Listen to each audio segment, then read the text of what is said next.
Okay, we're going to give this just another minute or so, and then I will do introductions and welcome everybody in.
Okay, we're at 12:01, and we do recognize that we called this the Vast Power Hour for everybody's lunch hour for a reason. So we're going to go ahead and get started.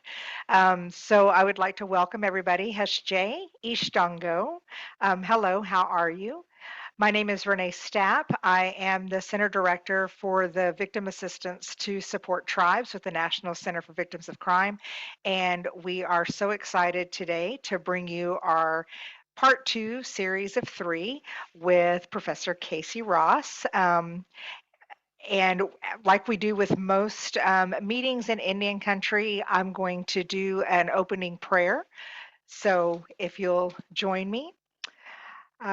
Creator, as we gather here in harmony and trust, we thank you for allowing us to be together in this space. We ask that you will strengthen us, restore us, and inspire us and keep us safe. We ask you to fill us with your peace so that as we journey onward, we would be humble and show grace to others. We ask that our souls would catch the wind of our ancestors who have shown us the path to kindness and to openness to learning and sharing. Amen. I also would like to do a land acknowledgement quickly. Being that I am remote from Oklahoma, I would like to take a second to recognize the ancestral homelands of the Kickapoo tribe of Oklahoma, the absentee Shawnee tribe of Oklahoma, and the citizen Potawatomi Nation, which is known today as Choctaw, Oklahoma. So acknowledging the stolen lands of their ancestors. We are honored to do that today in this space. Um, I want to also go ahead and introduce Casey. As you might know from our first series, Casey is the University General Counsel for the Oklahoma City University. And prior to becoming OCU's chief legal counsel, she served as the director of the American Indian Law and Sovereignty Center at Oklahoma City University School of Law, where she taught clinical and doctrinal courses in tribal law, American Indian wills and probate, Indian gaming law, and federal Indian law. She continues to teach as an adjunct professor for law school and also serves as a module faculty for OCU Minders School of Business, Tribal Law, and Native American Enterprise Management Certificate programs. Prior to joining the faculty at OCU School of Law, Professor Ross served as the Senior Legislative Officer for the Cherokee Nation in its Washington, D.C. office, where she engaged in legislative and policy advocacy for tribal priorities, as she is a member of the Cherokee Nation. NCVC is also committed to ensure we are bringing language justice to all, and we have the lovely Melanie Ananina, Ananaya, sorry, Melanie, as our American Sign Language presenter today, along with closed captioning. So we are grateful to have her here today as well. So before we get started, a little bit of housekeeping. We do have the chat going, so we would encourage everybody to just do a quick shout out in the chat of where you're coming from. And for those who do have questions, if you could drop those in the Q&A, that would be super helpful. And we will provide the slides and the recording and questions to you after the presentation. So with that being said, let's open today and welcome everybody. And we're going to talk a little bit about the intersectionality of domestic violence and Indian child welfare. So I wanted to preface this and just talk about historically my experience as a field advocate, that with most Indian country cases, we always have federal law that exists to protect our sovereignty, and the Indian Child Welfare Act is no different. However, like most federal Indian law cases, it's very complex and it's often misunderstood. Therefore, it creates a huge issue with our Native families and children. And the flip side to this is where batters can also utilize this law in their tribal courts or argument with state courts as a means to continue violence and abuse. This is Casey's area of expertise, and I'm so excited to have her here with us today to give us a brief look into yet another very complex issue facing American Indian, Alaskan Native victims and survivors today. Casey? Thank you so much for that, Renee. I am going to get my technology in order so that you all can see the PowerPoint presentation we're going to use today. So I want to start off again by just saying thank you to Renee for the introduction, and also thank you so much, Melanie, for being here to provide language justice to our attendees. It's really a wonderful service that you're providing, and you're just so very much appreciated. So our presentation today is going to focus on the Indian Child Welfare Act. And as Renee mentioned, it's really important that folks who provide services inside of Indian country, it's really important for us all to understand the Indian Child Welfare Act, because it's going to touch on just about all of the cases that you interact with on a daily basis, whether you know it or not, whether it's at the forefront or not, right? Before we get into the meat of the discussion, I want to issue just a few disclaimers. First, my presentation doesn't necessarily reflect the views of the Office on Violence Against Women or the United States Department of Justice. Similarly, my presentation doesn't necessarily reflect the views of my employer, Oklahoma City University, or any of the tribal courts on which I serve. I want to take just a moment to call out a more specific disclaimer that's related to my perspectives on the topic. I've served as a civil legal attorney representing victims of domestic violence, sexual assault, and stalking in a variety of areas, including Indian child welfare aspects of their cases. I've also served as a victims' rights attorney representing victims, including child victims of crime in state and tribal courts. I've served on a post-adjudication review board for a county court here in Oklahoma, specifically reviewing cases for Indian Child Welfare Act compliance. And I've also served as a tribal appellate court judge for a few different tribes for a number of years, and I've reviewed lower tribal courts decisions in ICWA cases. I've also been a law professor for about 15 years or so, and I have insisted on teaching the Indian Child Welfare Act in every single one of my classes that I teach.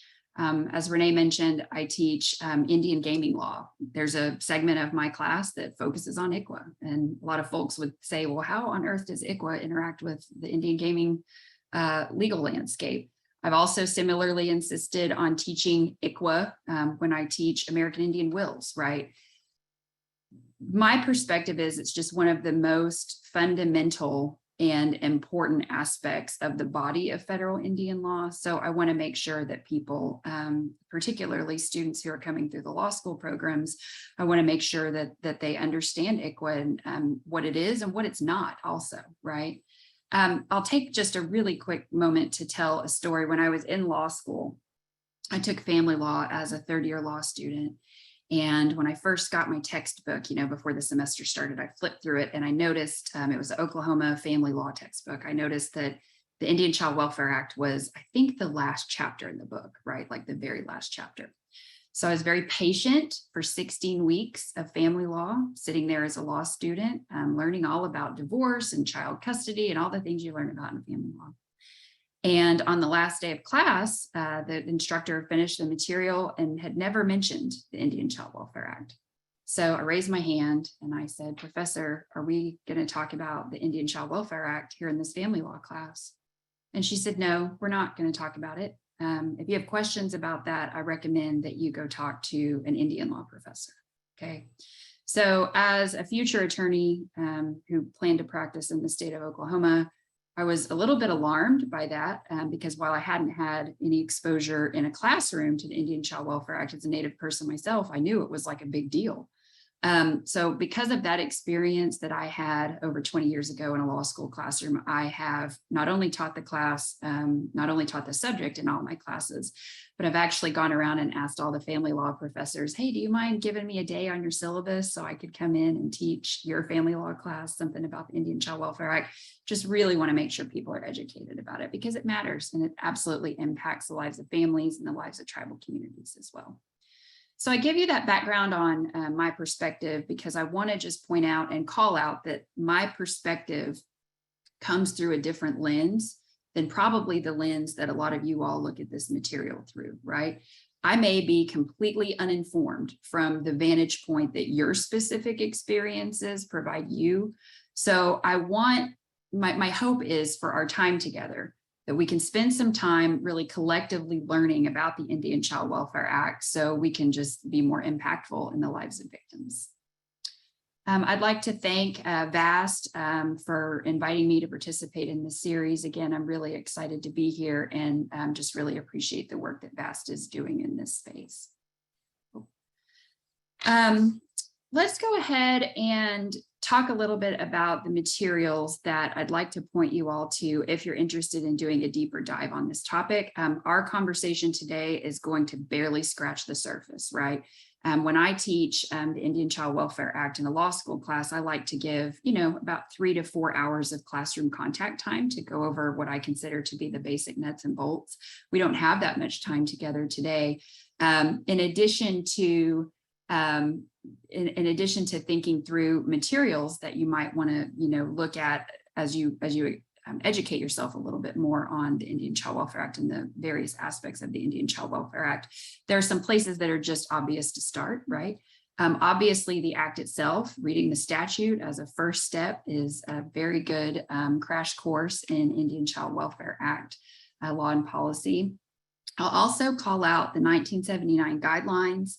I'm going to talk about those a little bit later in my presentation.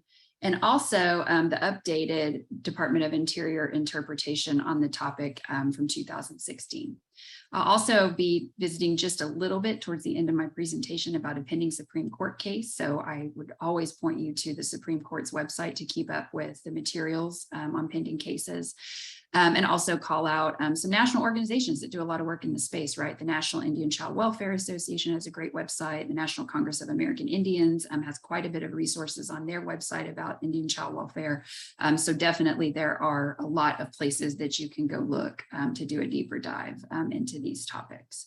If we wanted to, and actually we do, a lot of law schools do this, they'll offer a 16-week course, 3 credit hours, where you're in class 3 hours a week learning about nothing but the Indian Child Welfare Act. And believe it or not, you can't even cover all the material in a whole semester. So rich area, definitely do a deeper dive when you have time on the Indian Child Welfare Act. So during our time together today, we're going to discuss the history of Indian children in the legal system. And that history is what led to a significant need for the act itself, okay? We will also talk through the act itself and federal agency action that has surrounded the act. And again, we'll talk about the Supreme Court case just very, very briefly. So when we talk about the history of Indian children in the legal system, it's important to recognize that Indian children have been used as a tool to effectuate the federal Indian policy of the federal government for years and years, dating back to the times even of first contact. So when we think about the assimilation era, which we talked a little bit about in our first presentation of this series, the assimilation era spanned from around 1887 to 1934. And that was a time in this country's history when the federal government's stated official policy was to try to assimilate Native people into non-Indian society. Allotment was an assimilation era policy, okay? Now, when we think through how Native children were used as a tool to assimilate folks, probably the most known example is the federal government's policy to operate Indian boarding schools here in the United States. So when we think about this phrase that's oftentimes used to describe what the overarching vibe of that policy was, right? And you'll hear the term kill the Indian, save the man, right? Kill the Indian, save the man. And that was really used as an anchor to justify boarding schools. And that was all under the guise of the federal government's responsibility to Native people, serving Native people as a guardian, doing what's in the Indian people's best interests, right? The vibe was very much assimilate these children into non-Indian society by taking them to boarding school, right? And impacting the way that they live their lives in the future so that they'll become assimilated, all right? And it was absolutely strategic, and I'm not making this up, y'all, okay? It's well documented in the congressional record in a number of historical documents. This was a strategy of the federal government at the time of the assimilation era, okay? Now, because I think that activity engagement is a good way to solidify learning of new information, I'd like to ask those of you who are willing to do so to take just a moment and Google something on your computer or on your phone. So go ahead and grab your phone or grab your computer and open your browser. And I'd like you to search the words that are here on the slide, okay? Federal Indian boarding school before and after pictures. I'm going to take a moment and allow those of you who are participating to do that. Going to just pause while you Google that phrase and look at the images that show up on that search.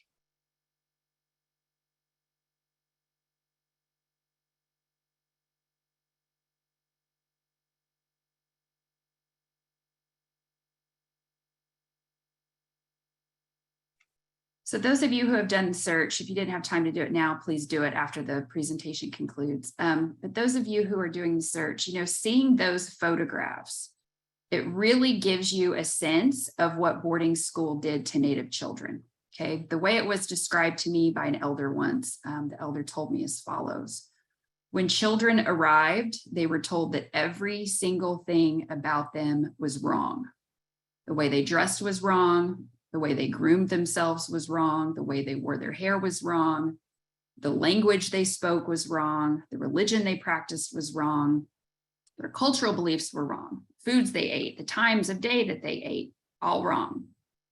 And school administrators would forbid students from continuing their ways in all of these different areas to teach kids how to be right by teaching them how to be non-Native, okay? When we think about all of the horrific instances of abuse that occurred at boarding school, we have to think about the stories that have been told, the issues, right, that have been brought to the kind of forefront of our collective understanding. It was a really awful time for a lot of these kids who ended up in Indian boarding school, right?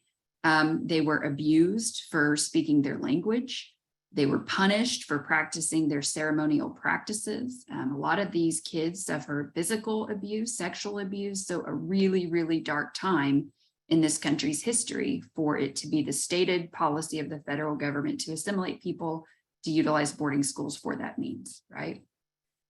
So it's also important that we remember when we look at these pictures and we're reminded of what the truth and what the impact was. It's important to note that boarding school for Native kids was not optional, okay? Folks would come around and pick up Native kids, taking them from their homes and families. If kids ran away from boarding school to try to go home, they'd be picked up, taken back to boarding school. At some point, children were taken to schools that were farther and farther away from their home communities just to try to cut down on the number of students who would run away. And all of this wraps up into a broader conversation about historical trauma in this context, right? Generationally speaking, I think it might be helpful just by way of example to tell you that in my family, my great-grandfather was a boarding school survivor, okay? My grandfather is a boarding school survivor, right? So when we think about generationally, how long ago that was, it really wasn't all that long ago, right? I heard stories from my grandfather about being in boarding school and what that was like for him and what that was like for his twin brother, okay? And hearing those stories from a very, very young age, it shows you how historical trauma continues generationally down the line. Those horrific instances really weren't that long ago and impact families to this day, right? I also want to point out to you all just something that I ran across in preparing for today's presentation. In May of 2022, the federal government completed a preliminary report for an ongoing study that the Department of Interior is conducting on the boarding school era. And on this slide, I'm sharing a quote from that report. Just take a moment to look at this, to read that to yourself, okay? What this slide tells you is that the federal government operated Indian boarding schools using funds that resulted from land acquisitions of the allotment process, okay? So the federal government operated Indian boarding schools using money from land that was stolen from the very Native people who saw their children and grandchildren forcibly removed from their homes, right? It's a really dark time in this nation's history. And I applaud the Department of Interior for doing the investigative report to bring light and to shed light on that history and that practice, okay?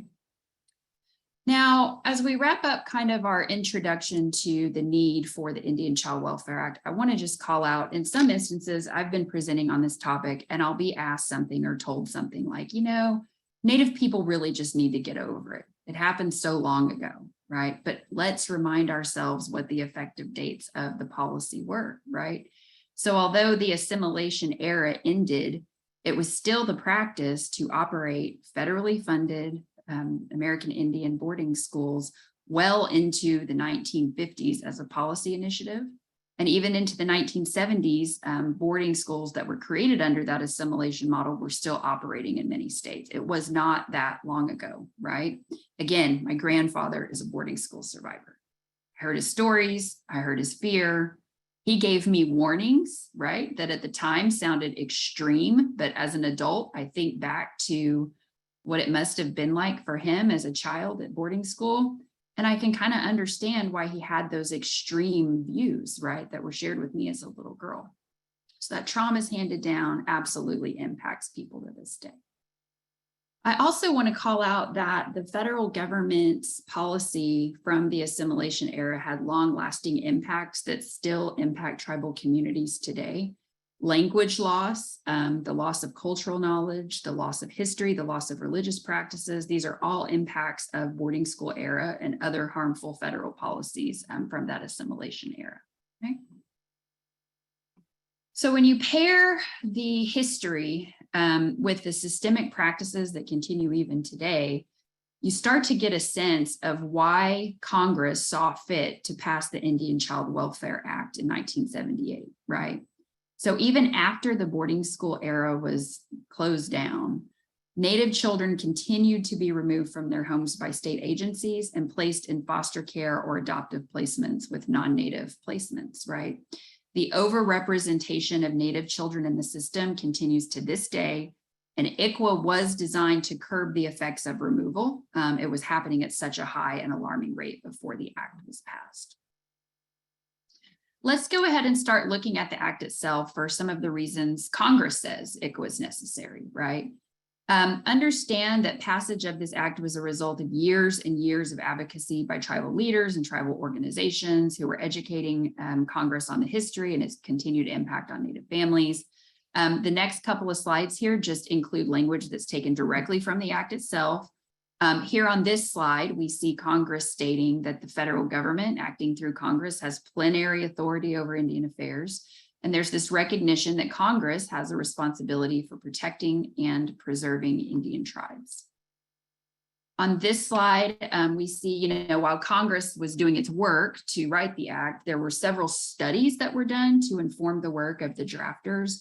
And all the data that came from all these studies indicated that still, at the time of passage of the Indian Child Welfare Act, still an alarmingly high number of Native children were being removed from Native homes, right?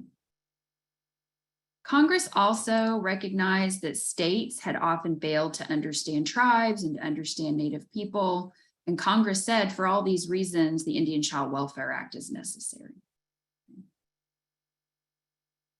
This slide contains language from the act itself where Congress states that it's the policy of the United States to protect the best interests of Indian children and the stability of tribes. And Congress says the Indian Child Welfare Act helps achieve that policy by setting minimum federal standards for the removal of Indian children.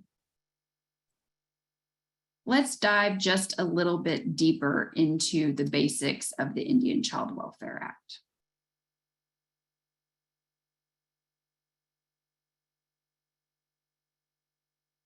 Well, my apologies, I'm having a technical problem. Okay, let's talk a little bit about these protections. Okay, when we think about the Indian Child Welfare Act's protections, I want us to all remind ourselves that these protections that are installed in this federal act apply to state courts, okay?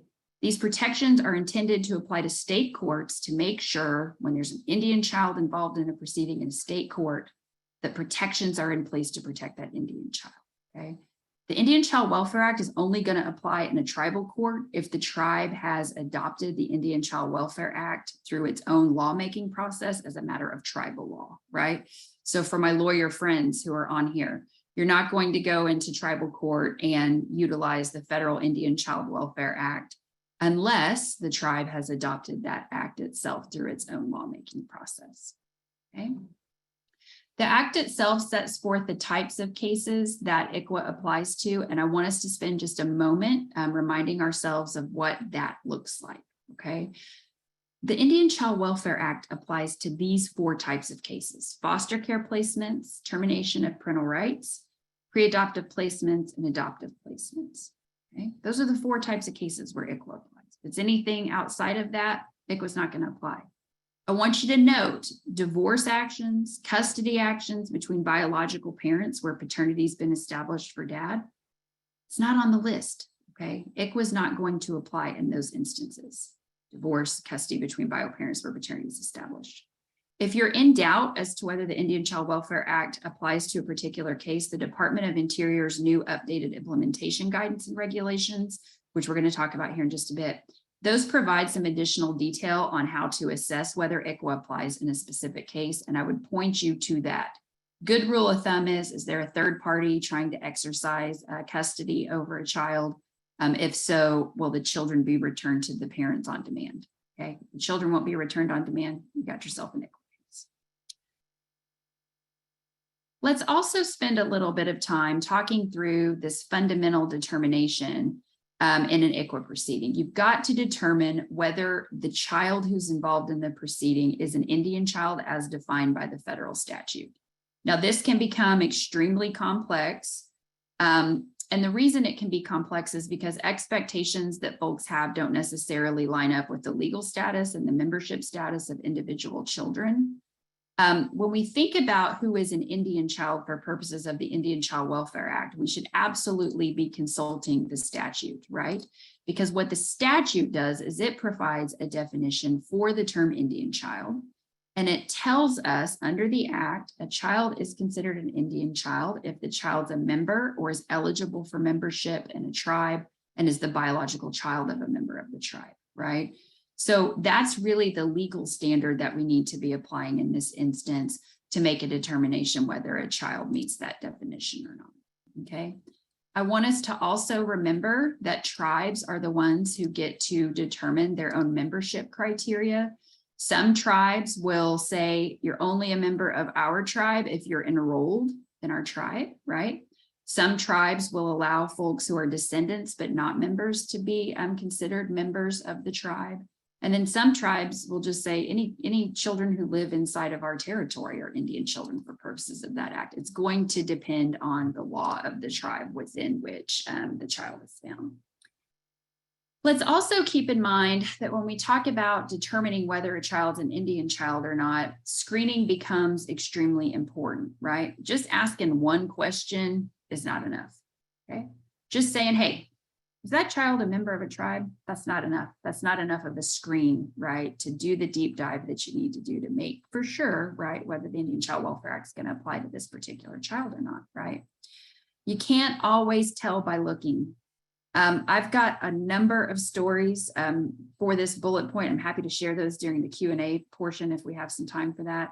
But you just can't always tell by looking. When I teach this topic at law school, I'll put up a number of different photographs of children in my family just to demonstrate how different, right? How different all of the kiddos in our family look.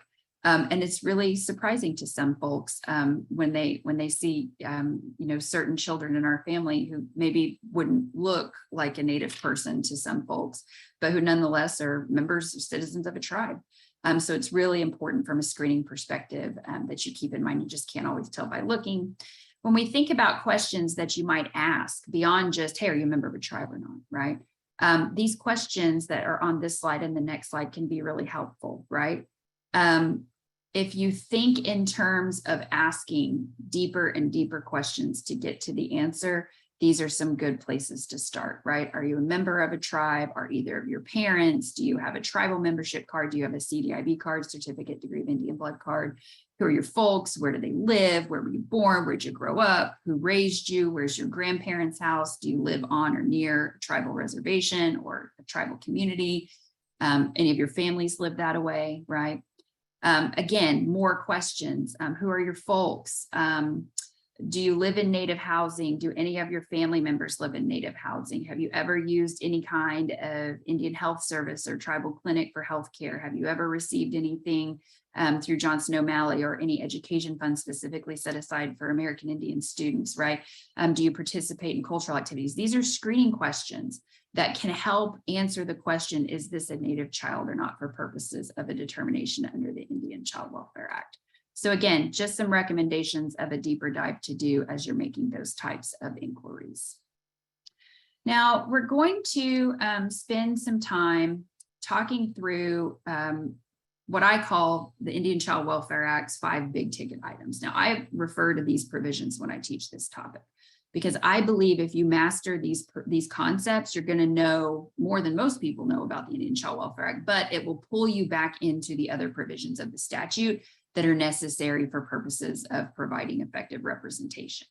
So keep in mind, as I said, this is a very basic engagement with the topic. I could spend a whole semester on this and probably still need more time to address all of the complexities. So we're going to briefly talk about each of these 5 big ticket items, and then we'll spend a little bit more time doing a deeper dive into the practical applications of each with the balance of our time today. So we're going to talk about notice, intervention, transfer, placement preferences, and active efforts. We'll take each of those one at a time and spend just a bit of time on each, okay? So let's go ahead and talk about notice. One of the most fundamental protections is that tribes are entitled to notice when an Indian child, as defined by the Act, is involved in a state court proceeding in one of the types of cases that ICWA applies to.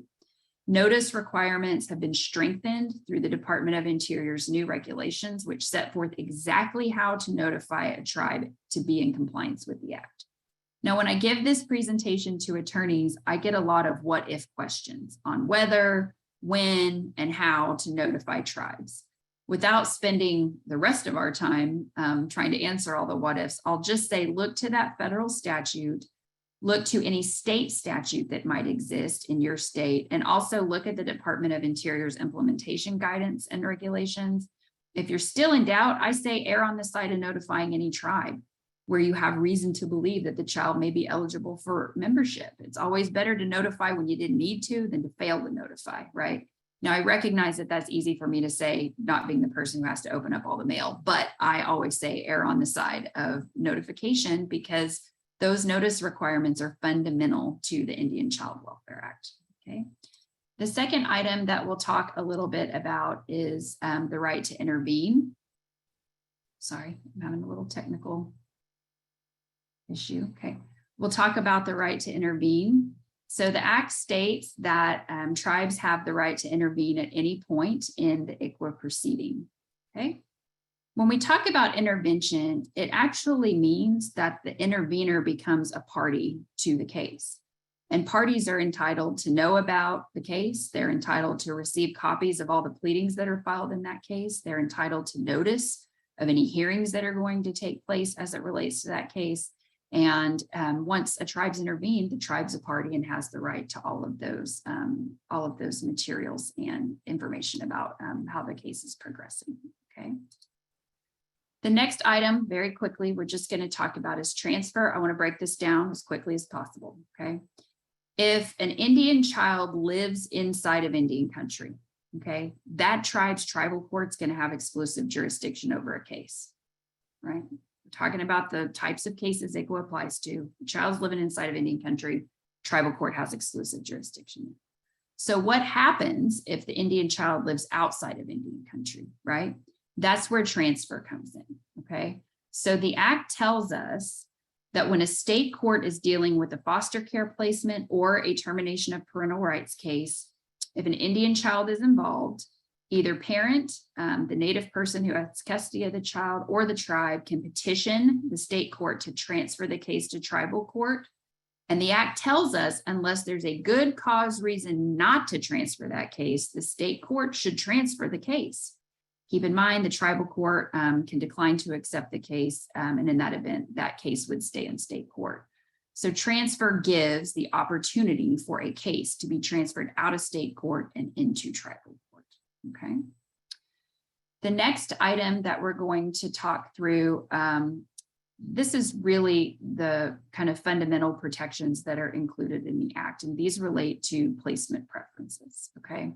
So placement preferences govern the placement of Native children. And there's a different placement preference schematic for adoptive placements. That's different than the schematic for foster care or pre-adoptive placements. And that's because adoption is permanent, while foster care pre-adoptive placements are temporary, right?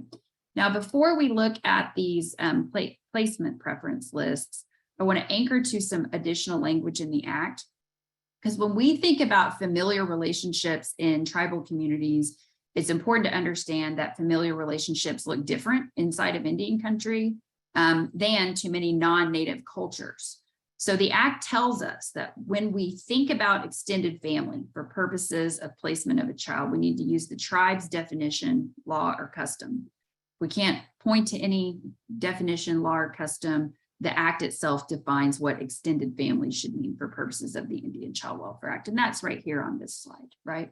Extended family is going to include, if we're not looking at, the tribe's own definition, grandparents, aunts or uncles, brothers, sisters, in-laws, niece or nephew, first, second cousin, step parent, right?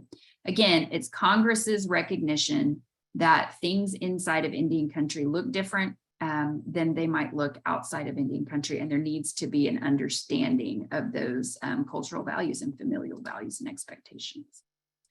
Now, I want to take just a moment before we start talking about this list here that's on the slide to anchor back to Renee's comments at the beginning about the importance of understanding the Indian Child Welfare Act, especially when working with victims. I've had a few cases where a bio dad who's Native has tried to use ICWA as a tool of victimization against the bio mom of the kids. Or I've seen bio mom try to use, right, the Indian Child Welfare Act as a tool of victimization against a male victim. Something like, if you leave me, I'm going to get the kids because I'm Native, and this is going to be an ICWA problem, right? Or my mom will get the kids instead of you because she's Native and you're not. I've seen that happen as a tool, again, of victimization. It's important that we all remind ourselves what the Act actually says, because those types of threats from a perpetrator are not based in reality. They are not based in how the Act is written or how it's applied. And it's important to know that so that if you interface with a victim who is worried, is afraid that it was going to impact the ability to escape that type of abuse, it's important to be able to kind of call out that fear really doesn't need to be there based on what the Act actually says. So here's the language from the Act about adoptive placements. So when we talk about placing a child in an adoptive placement, preference is going to be given in the following order. Number one, try to place that kid with a member of the child's extended family. Now, I want you to look at that on the slide. It does not say a member of the child's Indian extended family. It says the child's extended family, right? So there's not a preference built into the law for one side of the family or another if you're dealing with a Native person and a non-Native person as two sides of the same family, right? Just keep in mind, there's no requirement that extended family be, preference for an Indian extended family member. So you try first to place the child with a member of the child's extended family. If you can't find anyone there in that order of preference, then you look for another person who is a member of the child's tribe. And if you can't find anyone who's a member of the child's tribe, then you try to place the child with other tribes, folks, right? Other Indian families before you allow that child to be put in an adoptive placement with the non-Native placement, okay? Again, unless there is a good cause reason to deviate from this list, this is the list the state court needs to follow when making an adoptive placement, okay? As I said, there's a different list for foster care or pre-adoptive placements. When we talk about kiddos going into foster care or a pre-adoptive placement, the child is supposed to be placed in the least restrictive setting, which most approximates a family in which the child's special needs, if any, can be met. And the child needs to be placed in reasonable proximity to the home, taking into account any special needs of the child. Again, the idea is to reunify Native families, so reasonable proximity makes good sense for that, right? So when we think through how those placement preferences work, when we're talking about foster care pre-adoptive placements, preferences to be given, number one, to a member of the child's extended family. Again, it doesn't say Indian extended family, it just says extended family, okay? Can't find anyone there, then you look for a foster home that's licensed, approved, or specified by the child's tribe. If you can't find one of those types of homes, then any other Indian foster home that's licensed or approved, whether that be through the tribe or through the state's process for approval. And if you can't find one of those types of homes, then you look for an institution for children that's approved by the tribe or operated by the tribe that has a program that's suitable to meet the children's needs. Okay.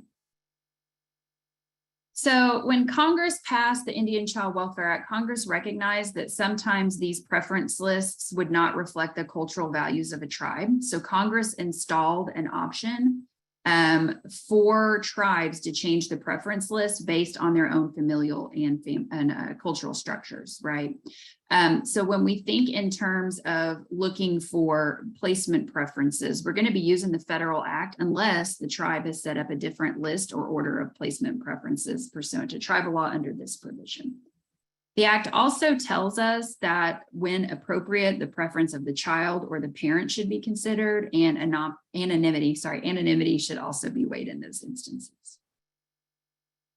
The act tells us that the social standards that should apply to the placement decision should be the standards of the tribal community. Again, this is Congress's recognition that oftentimes cultural and social aspects of tribal communities are misunderstood. And those misunderstandings by folks not familiar with tribal culture can oftentimes lead to a removal or a non-placement with a Native family based on a misunderstanding, not based on, a real concern. I'm actually going to skip a slide here because I'm going to mention something important about that concept a little bit later. The last big ticket item that we're going to talk about as we do this really quick overview of the Indian Child Welfare Act itself is the Act's requirements that active efforts be provided. So when we talk about active efforts, when an Indian child's involved in a foster care placement or a termination of parental rights proceeding, active efforts must be provided. And those are remedial services and rehabilitative programs that are designed to prevent the breakup of the Indian family. The court has to make a finding that active efforts were provided and that they proved to be unsuccessful before moving forward with the foster care placement or the termination. Now, Renee and I have visited about this provision many times, and active efforts, we believe, are the gold standard for child welfare. We'd like to see every child having those same types of opportunities, but the need for this special protection for Native kids is particularly pronounced based on all of those reasons we've talked about the Indian Child Welfare Act being necessary. So that's why you see it here in the Act. So at this point, we've done a very quick overview of several provisions of the federal act itself. Now, I want to make just a note about state Indian Child Welfare Acts. States are free to adopt their own versions of the federal act so long as state law complies at a minimum with those federal provisions. So the federal provisions are a floor. Many states have enacted laws that have protections over and above the federal protections. So please be sure to familiarize yourself with any state requirements that may exist where you live and work, which are in addition to those minimum standards that the federal statute sets up. Now let's talk just really quickly about how the federal act was implemented. It was passed in 1978. Shortly after passage, the Department of Interior put into place some guidelines to assist state courts in implementing the Indian Child Welfare Act. But this was done under agency law as guidelines rather than regulations, okay? So because they were guidelines, state courts could choose to follow or just not follow the Department of Interior's recommendations.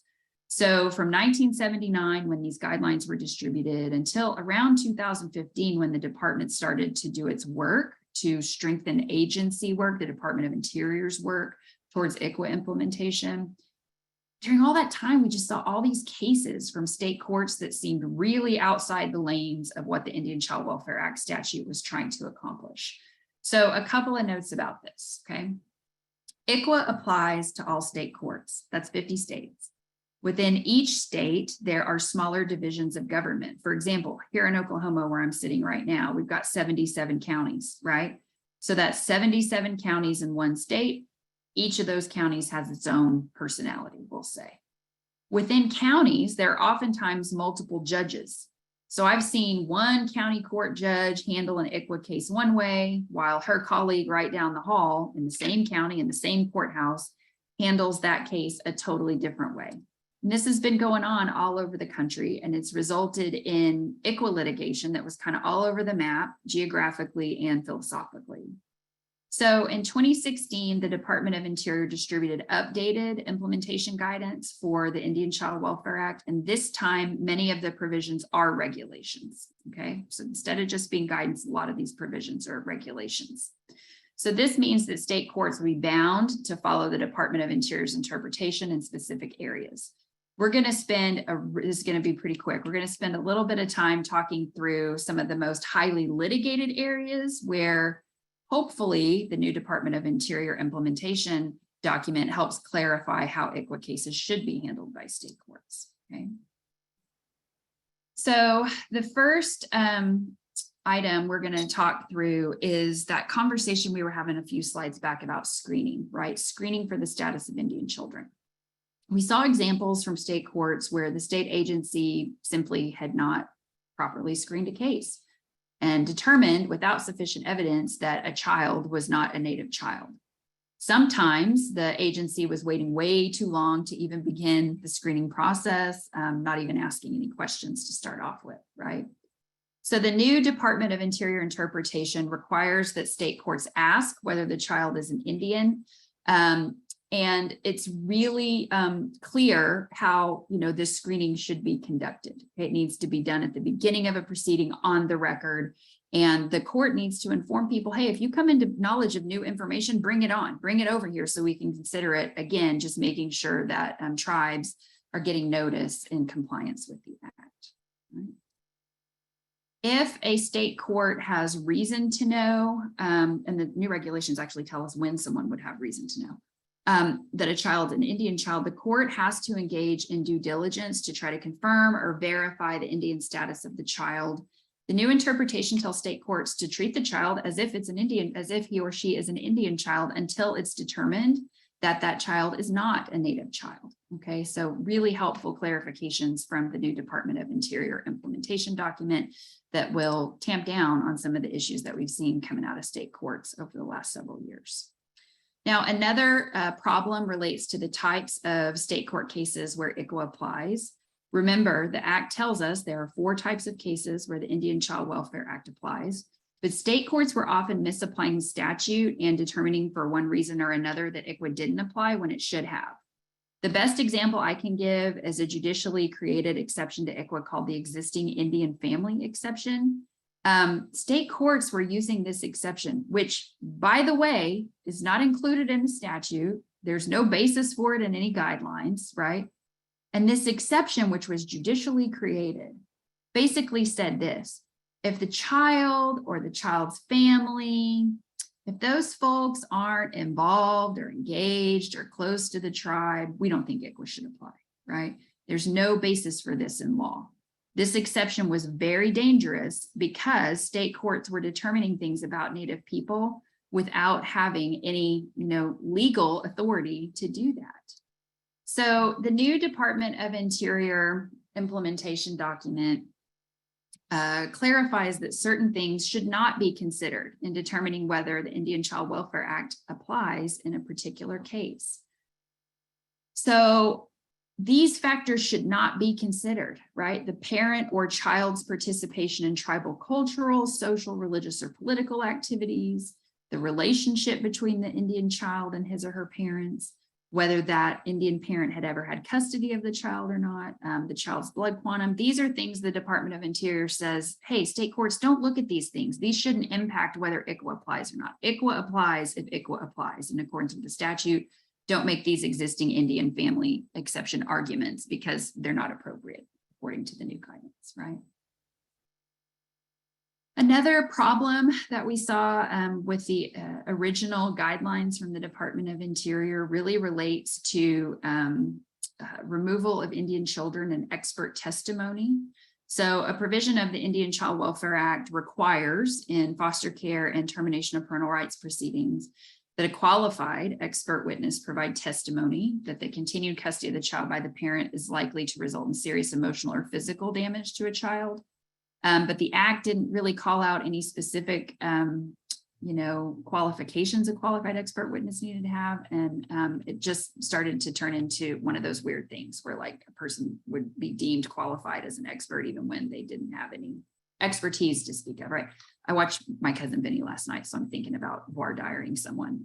That's the best scene from a movie ever. Okay, so when we talk about how the department's new updated implementation document addresses this, the department calls out what types of qualifications would be appropriate for this type of expert testimony, right?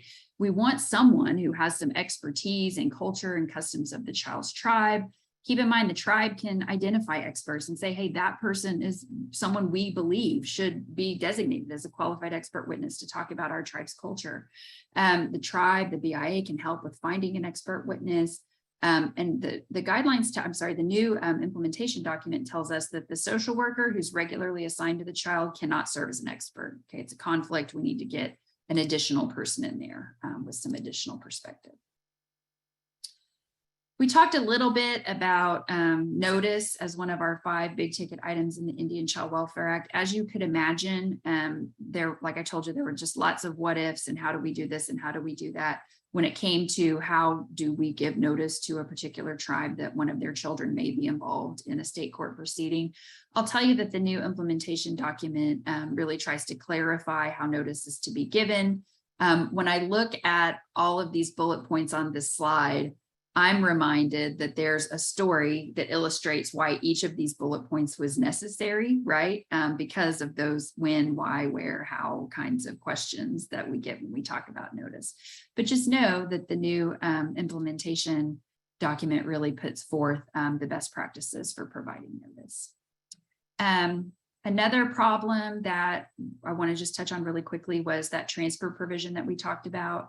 The statute tells us that when asked, a state court should transfer a case to tribal court, but the statute itself doesn't include a whole lot of detail about how that works, nor did the original guidelines. So the solution, the new Department of Interior interpretation clarifies that a state court should grant the transfer unless either parent objects to the transfer, the tribal court declines the transfer, or there's good cause not to transfer. Now, when I see the term good cause, I think, what does that mean? And I go look for a definition. Spoiler alert, there's no definition to be found anywhere in the Act. So what this new updated agency document does is it actually provides you examples of what might look like a good cause reason not to transfer, right? So instead of seeing all these different state court opinions on what good cause actually means, the old guidelines said good cause might look like this. like what we see here. No tribal court, the proceedings at an advanced stage, Indian child's over the age of 12, evidence can't be presented, parents aren't available. These were some provisions of the old guidelines that just weren't as clear as they needed to be to address the problem. So the new agency interpretation clarifies the good cause language, right? So when we think about what good cause means, not to transfer a case over to tribal court, the state court shouldn't be considering certain things, right? The state shouldn't consider the things that are listed here on this slide, whether the case is an advanced stage, whether there have been prior proceedings that never went transferred over to tribal court, whether the child's placement is going to be impacted or changed based on a transfer, the child's contacts with the tribe or the community or the socioeconomics of the tribe. Okay, let's take just a moment to flip through a couple of other provisions that we're now seeing clarified in the updated agency guidance, and then we'll spend a minute or two talking about the pending Supreme Court case, all right? When we talk about the problem with placement preferences, I want to just point out that we had state courts really crafting these different rules, trying to get around complying with the placement preferences, right? So you really see the Department of Interior clarifying that placement preferences need to be followed, right? If a child is going to be placed in a non-compliant placement, you've got to demonstrate by clear and convincing evidence that a diligent search for a compliant placement was made, right? Those types of determinations need to be made in writing. They need to be made on the record, but really the Department of Interior's expectation is that state courts adhere to the placement preferences list in the statute itself, okay? In addition, we see some good cause language when we talk about placement preferences, again, not super well defined. The new agency implementation document clarifies when there's a good cause reason to deviate from the placement preference list. And you can see that here on this slide. If we're going to try to say there's a good cause reason to deviate from the placement preference list, that decision needs to be based on one of the following things, right? Request of the parents, request of the child, if the child's old enough to comprehend that decision, presence of a sibling, extraordinary needs of a child, unavailability of a suitable placement. Should not, again, be considering socioeconomic status of one placement compared to another. And you shouldn't base a placement preference deviation on regular bonding, okay? We also got some updated solutions from the Department of Interior's implementation document as it relates to active efforts. I'll tell you that active efforts were not defined in the statute, and in the original guidelines, there was also no helpful language. So what we see now in the updated agency document is a good definition of active efforts that really set forth what the intention was for Congress when Congress said we want to require these additional protections for Native kiddos, right? Now, before we open it up for questions, I want to just briefly mention that there's a pending United States Supreme Court case that's made its way up for review. The cases are consolidated cases that originated in the Fifth Circuit. And these cases involve challenges to the Indian Child Welfare Act, which we've just spent nearly an hour talking about here. The issues that are presented in this litigation at the Supreme Court, number one, whether the Indian Child Welfare Act's placement preferences discriminate on the basis of race in violation of the Constitution. And number two, whether those placement preferences exceed Congress's authority or otherwise commandeer states by preempting state law standards in state courts, okay? Those are the legal issues that are presented in this case. Now, I encourage you to educate yourself on the arguments by visiting the United States Supreme Court's website, where the docket page will include all of the relevant filings, as well as amicus briefs from tribes and tribal organizations who support the Indian Child Welfare Act. Now, I am not involved in the litigation, but I'm cheering the experts on as they work to protect these fundamental protections for Indian children and tribes. I do hesitate to talk too much about the merits of the case because the tribal filings haven't been posted at the time I prepared my presentation, and I would never want to speak out of my lane on something that's so important. Tribes are certainly the best voices in this conversation, so I encourage you to read their filings when they're posted. Oral arguments are scheduled to be held on November 9th, with the opinion expected, I believe, sometime in the spring. So definitely go to the Supreme Court's website to learn more. The audio of the oral arguments will be posted there so that you can listen. That was a lot of information. Thank you all for your attention, and please be sure to register for the final presentation in this series, which will be held on October 12th. Renee and I are going to co-present on domestic violence issues in Indian country. So thanks to BAST for hosting me, and I'll turn it over to Renee for a few questions before our time is up, close to the top of the hour. Thank you. Thank you so much, Casey. And usually when we're talking about federal Indian law in any aspect, my question to folks is always, was that clear as mud? Because that's generally where we wind up. And sometimes the more education you get about things, if you're not fully educated on something, it can create more confusion. So as Casey said, please dig in, dive in more, and do some more research. We've had a ton of questions, so I know we're not going to get to all of them. So I'm just going to pick randomly at different questions here. Pick one that you want to answer. They can hear someone else talk besides me. Well, a lot of them are really going to be, I did answer some of them. Folks, somebody did say they put a comment in there that ICWA was updated in 2015. However, I found the information on the Federal Register to where the notice given by the Bureau of Indian Affairs, where the rules were updated 12/30/2016, and I did tag that in the response. So I hope that was correct. Okay, I'll answer this one. So we need more support and outreach to increase the number of Native families willing to be foster and adoptive families. Absolutely. I could not agree more, Rita. And that's the big challenge, I think, with any social services right now, whether it's Indian child welfare or just child welfare in general. We do not have enough foster homes. And we have a lot of really hurt people out there who need that resource right now. So I always tell people, if you want to get involved and do some volunteering with your local tribal Indian child welfare program or your domestic violence program, they're always holding events. They're always looking for folks to come in and be fosters. So reach out. That's the best way to do it, is to help your community that way. I did want to make a comment more so than answer a question right now, because one of the things I want to hit hard on, and it's going to probably be an answer to a lot of these questions, is when Casey talked about notice, giving notice. That is the biggest issue I have seen in my entire 20-year career of being in courts. And I can tell you, it's been a while, but walking into a domestic violence protection order docket one day, and part of the issue was going to come up with the Indian Child Welfare Act. And we walked in, and there were stacks upon stacks upon stacks of child neglect cases sitting on the judge's desk. Well, not even on the bench. These files were sitting next to the judge's bench. That's how many there were. And the judge proposed the question to the prosecutor that was handling the case before us: have these tribes been notified? And her response was yes.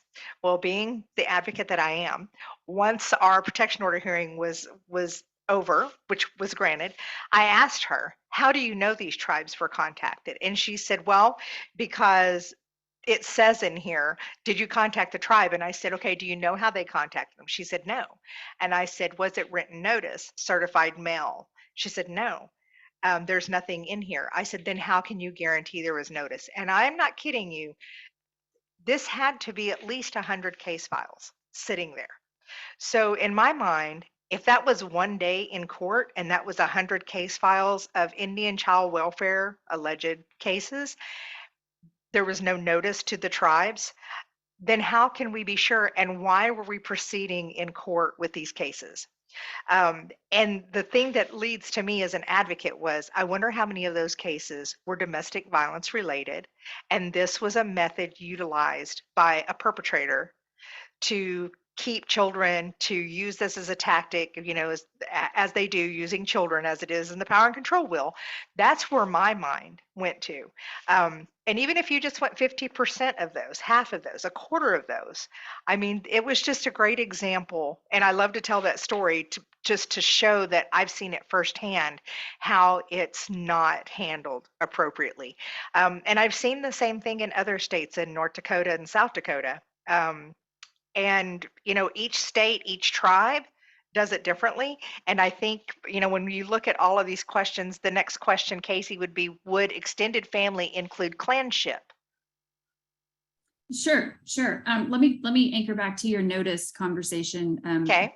Answer that one, Renee. When we talk about the kind of updated agency interpretation of what proper notice looks like, it really does demonstrate that we were hearing all these problems where notice wasn't happening properly, right? I mean, we have evidence in a Supreme Court case that made its way up, that maybe the spelling of somebody's name was not correct. And so, a determination is made based on data that's entered incorrectly on the notice. I mean, so it really does become just the most important first step for purposes of ICWA compliance to make sure that that notice is done properly. And Renee, I know you as an advocate, and I'm sure that you rolled your sleeves up and started going through files and saying, I know that kid, just because I know how you are. So let's talk about clanship. And so just remember, when we're thinking in terms of number one, the definition of extended family, we're going to be looking to the tribe's definition first before we apply that federal definition, right? So if the tribe, as a matter of tribal law, has adopted a definition of extended family that includes clanship, absolutely, that's going to control over the definition that's set forth in the federal law itself, right? So definitely look to tribal law, custom, and tradition for those types of definitions of extended family, because those are what controls, right? In priority before the federal statute. Thank you. There are so many questions. If a tribal court declines a case, do you still need to comply with the placement? Yes. So if a tribal court declines the transfer of the case, it does not relieve anyone of the responsibility to comply with the Indian Child Welfare Act. So all provisions of the Indian Child Welfare Act need to be complied with, regardless of whether the tribe declined the transfer. And let me make a comment about that, Renee, just really. Okay. When we think about transfer to a tribal court, everybody's got to keep in mind that every tribe's different. Some tribal courts have robust dockets with structures of multiple judges, appellate judges, court staff, clerks, et cetera, and have, the docket availability to take on Indian child welfare cases. But then some tribes don't. I want to just point out, most of the tribes who are able to stand up robust tribal court structures like that are tribes who are utilizing tribal funds to do those types of things. You don't see a whole lot of federal funding support for the operation of tribal courts. So sometimes you'll see tribal courts that just don't have the docket availability to take those transfers. Those tribes, of course, still have the right to intervene and to participate in the case.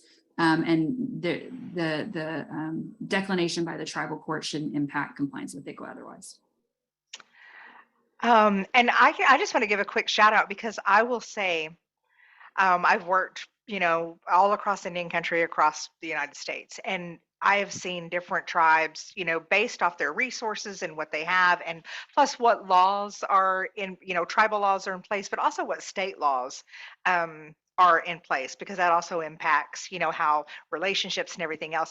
And I have to give a shout out to the Citizen Potawatomi Nation, because I worked for them many, many moons ago, and I can remember sitting in my desk at 5 o'clock in the evening, and Chairman Rocky Barrett strolled through the hallway, which wasn't, that was something he did. He was, all over the complex, and came to me and said, "Need you and Janet on a plane headed to California to pick up 2 children."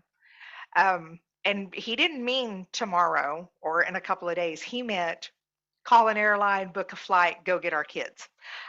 So I have to hand it to them. If anybody wants to see a very robust Indian child welfare program, Citizen Potawatomi Nation, and they still got it going on from what I hear. So they have always been extremely active, because it's going to answer some questions about being outside your jurisdiction.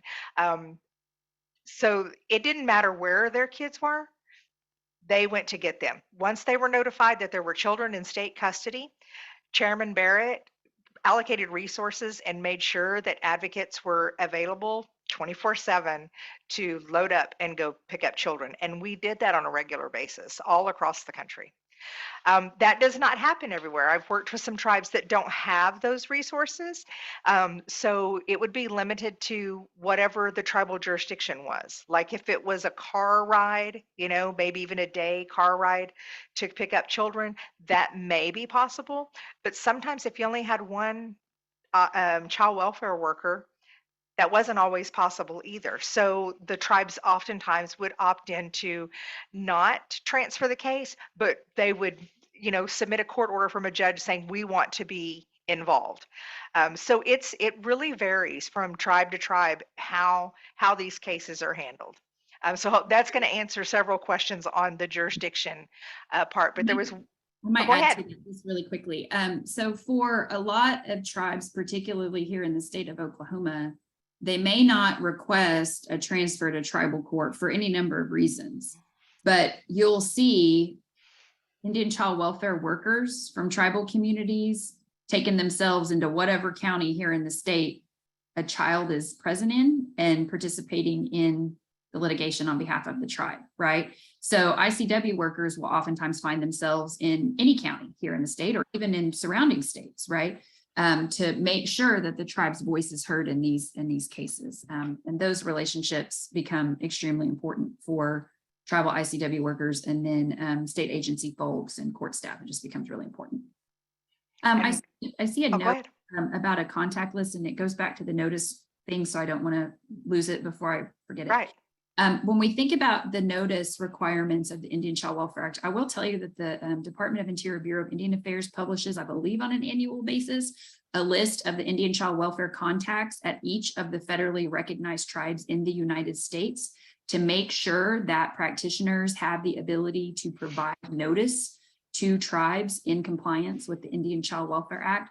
So please feel free to Google that list. I think it's updated every single year, and it'll include the name and the mailing address and the phone number and the email address for the right contact at that tribe to make sure that your notice is delivered properly, okay?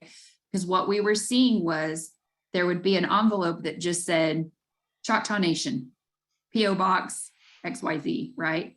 And it just didn't get routed properly. So that contact list is really helpful. Oh, and I see Mariana put it in the chat. Go, Mariana. Okay, Renee, sorry, go ahead. Oh, no, you're fine.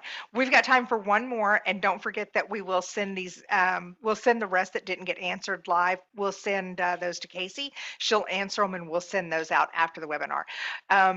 But if one parent's rights are being terminated, but the other parent retains rights, custody, and placement with no CPS involvement, does ICWA apply? Yes, you're talking about the termination of parental rights of one parent, right? And that is one of the types of cases where the Indian Child Welfare Act applies. Yes. Okay. We're not going to have time to get the rest of them, but there's some really great questions. We will get them answered for everybody. As always, Casey, such a pleasure and a blessing to share this space with you.